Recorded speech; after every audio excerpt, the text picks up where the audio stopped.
نحمدہ ونصلی علی رسولہ الکریم اما بعد فاعوذ باللہ من الشیطان الرجیم بسم اللہ الرحمن الرحیم۔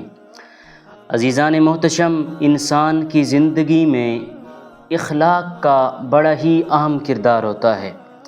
کوئی بھی انسان اپنے اچھے اخلاق کے بغیر، اپنی خلوص اور اپنے خلق کے بغیر کامیاب نہیں ہو سکتا، اور سرکار علیہ الصلوۃ والسلام نے ہر انسان کو بہترین اخلاق کا حکم دیا۔ قرآن کریم میں اللہ فرماتا ہے لَقَدْ كَانَ لَكُمْ فِي رَسُولِ اللَّهِ أُسْوَةٌ حَسَنَةٌ۔ رب فرماتا ہے کہ اے لوگو، اللہ کے محبوب صلی اللہ تعالیٰ علیہ وسلم کی جو زندگی ہے وہ تمہارے لیے بہترین نمونہ ہے، بہترین طریقہ ہے۔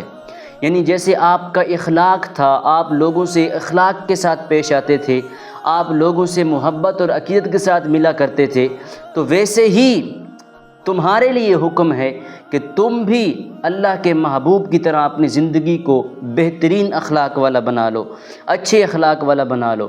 اور ایک حدیث پاک میں آتا ہے کہ قیامت کے دن ایک مومن کے میزان میں اخلاق سے زیادہ کوئی بھی شے وزنی نہیں ہوگی، کوئی بھی شے اخلاق سے زیادہ بھاری نہیں ہوگی، کہ اگر انسان کا اخلاق اچھا ہوگا اور باقی اعمال نہیں ہوں گے تو اللہ تعالیٰ اخلاق کی برکت سے اس کی مغفرت کر دے گا۔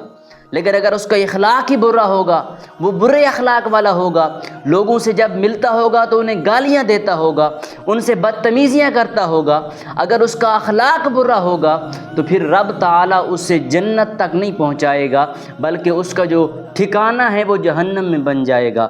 تو اگر جنت چاہیے تو اخلاق کو سنوار لو، اخلاق کو بہتر بنا لو۔ آپ کسی سے بات کریں تو آپ سے اس کو محبت ہو جائے، اس طریقے اور اس لہجے سے بات کریں۔